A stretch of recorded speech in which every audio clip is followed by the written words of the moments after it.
हाय हाय हाय, पूरे मुंह का स्वाद बिगड़ गया। इतनी फीकी चाय कौन बनाता है? तुम्हारे हाथ का खाना जो भी बनता है ना, सब बेस्वाद ही होता है। काम की न काज की, दुश्मन अनाज की। आपकी तो ना नखरे खत्म नहीं होते माँ जी। सीरियसली, एक मेरे मायके वाले हैं, उनको मैं चाय में नमक भी डाल के दूं ना, तो भी वो मेरी तारीफों के पोल बांधते थे। अभी भी बांधते हैं मतलब। अरे कापो, जिन्होंने ताने कसने में और हर चीज की नुक्स निकालने में पीएचडी कर रखी है। ये देखो बहू, ये तुमने मेरा चश्मा भी साफ नहीं किया, और ये कैसे इस्त्री कर रखी है? ये नया शर्ट नहीं, सदियों पुराना शर्ट लग रहा है।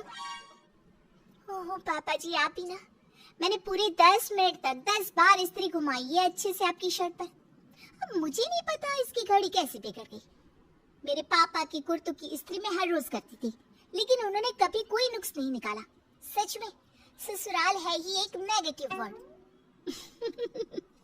ये कहानी है रश्मि की, जो हमेशा बस अपने मायके की तारीफ करती रहती और सबको टॉन्ट मारती रहती। ससुराल में सास पुष्पा, ससुर शिवेंद्र, पति अधिक, जेठ विहार और जेठानी अमृता होते हैं। सुबह सवेरे 6:30 बजे जेठानी अमृता बेलन से थाल बजाते हुए रश्मि के पास आ जाती है। चलो चलो उठ जाओ देवरानी साहिबा।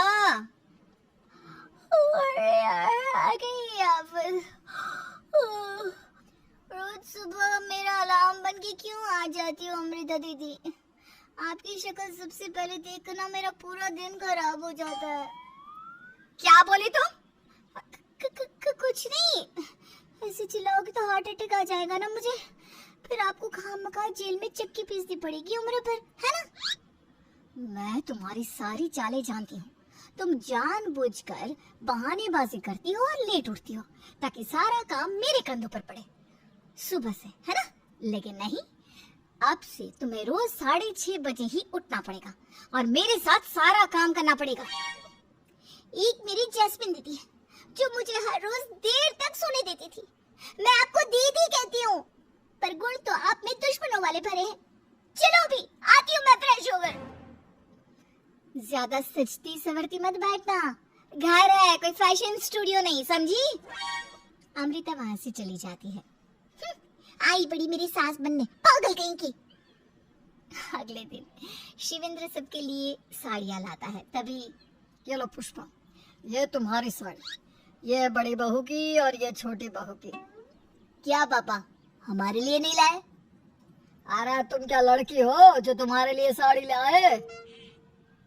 अधिक के कहने का मतलब ये है कि आपने अपने सपूतों के लिए कुछ भी नहीं लाया। तुम दोनों के लिए कुर्ते मंगवाए हैं, 2 दिन बाद आ जाएंगे। बहुत ही सुंदर साड़ियां हैं जी। अरे खाक सुंदर है, आप लोगों को तो स्टाइल और फैशन के बारे में कुछ पता ही नहीं है। मेरे मोहल्ले में मेरा मायका ही था जो किसी फैशन हब से कम नहीं था। Seriously, you guys are very boring. सबको रश्मि की बात का गुस्सा आता है। रश्मि ऐसे ही अपने ससुराल वालों को ताने देती रहती और अपने मायके से तोलती रहती। रश्मि एक मेहंदी आर्टिस्ट होती है, तो उसे मेहंदी के बहुत से ऑर्डर्स भी आते और वो खूब पैसे भी कमाती है अपने प्रोफेशन से। एक दिन जब पुष्पा रश्मि से कुछ पैसे मांगती है तो, रश्मि बहू, मैंने एक रिस्ट वॉच ऑर्डर की है, जरा मुझे 500 रुपए छुट्टा दे दोगी? वो डिलीवरी बॉय आज दोपहर तक आ जाएगा ना, इसलिए मैं रात में तुम्हें दे दूंगी। शिवेंद्र जी या अधिक विहान से लेकर। हाँ हाँ, अमृता दीदी से तो आप मांगोगी नहीं। मैं थोड़ा बहुत कमाती हूँ, उसमें भी आपको पैसे चाहिए। अरे मुझसे ज्यादा पैसे तो अमृता दीदी ने छुपा कर रखी होंगी। और ये क्या नया चस्का लगाया आपको? इस उम्र में बूढ़ी औरतों को मंदिर की घंटियों से ही समय का पता लग जाता है, और आपको ब्रांडेड वॉच चाहिए? ये लो रखो। मेरे मायके में रहते हुए कभी किसी ने मुझसे 1 रुपया तक नहीं मांगा, और आप लोग देखो।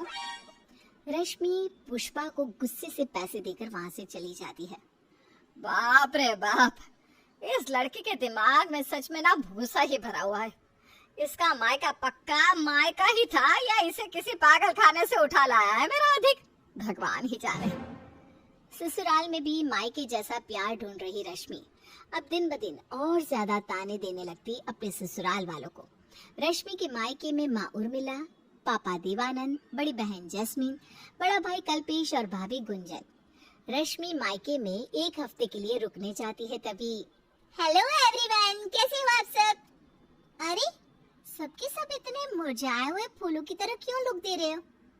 और तो और इस बार आप लोगों ने तो मेरे वेलकम बैक के लिए ना कोई सजावट की है, ना ही कोई सरप्राइज प्लान किया है। और माँ, वेयर इज द आरती की थाली? हाँ हाँ, अभी उतारती हूँ तेरी आरती। गुंजन बहू, जा तो जरा आरती की थाली ले आ। हाँ।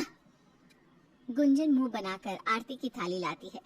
उर्मिला रश्मि की आरती उतारती है और फिर सब अपने अपने कमरे में चले जाते हैं। सबके उतरे हुए चेहरे देखकर रश्मि थोड़ी देर सोच में पड़ जाती है।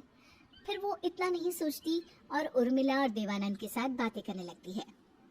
और रश्मि बेटा, ससुराल में सब ठीक है ना? वहाँ पे सब एकदम फर्स्ट क्लास है। आप लोग बताइए। मैं आप लोगों को फैमिली चैटिंग ग्रुप पर इतने मैसेजेस भेजती हूँ, लेकिन आप में से कोई भी रिएक्ट नहीं करता। कहीं आप सब मुझे भूल तो नहीं गए ना? क्या मैं सच में पराया धन हो गई हूँ आप लोगों के लिए? अरे नहीं नहीं रश्मि बेटा, ऐसा किसने कहा तुझसे पगली? उफ़ो, ये क्या?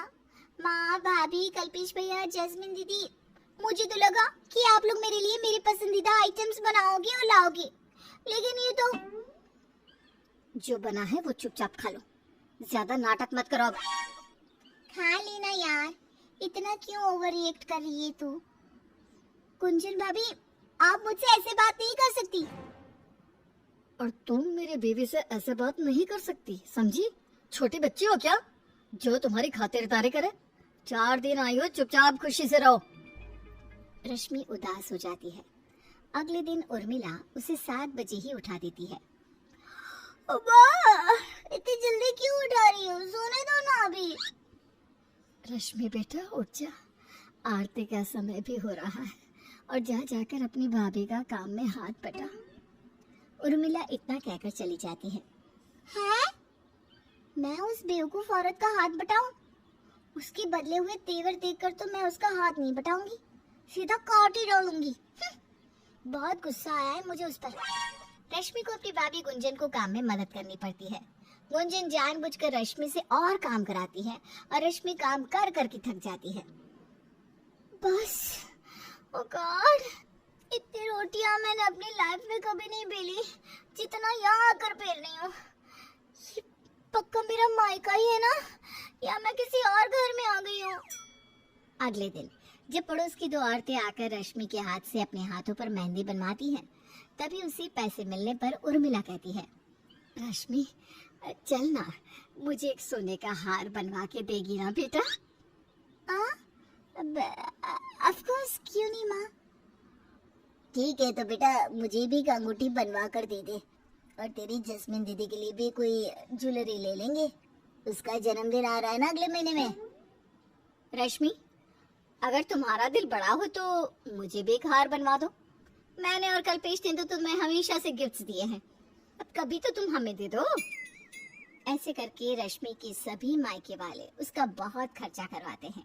अपने मायके वालों का इस तरह का बर्ताव देखकर मन में रश्मि बोलती है, इससे अच्छा तो मेरा ससुराल ही है। बैल बुद्धि थी मैं जो यहाँ आ गई। रश्मि रात में जब सब सो रहे थे, तब उन सबको बिना बताए वहां से अपना सूटकेस लेकर रफ चक्कर हो जाती है, और जब ससुराल में लौटती है तब सास पुष्पा हंसते हुए कहती है, लौट के बुद्धू घर को आए।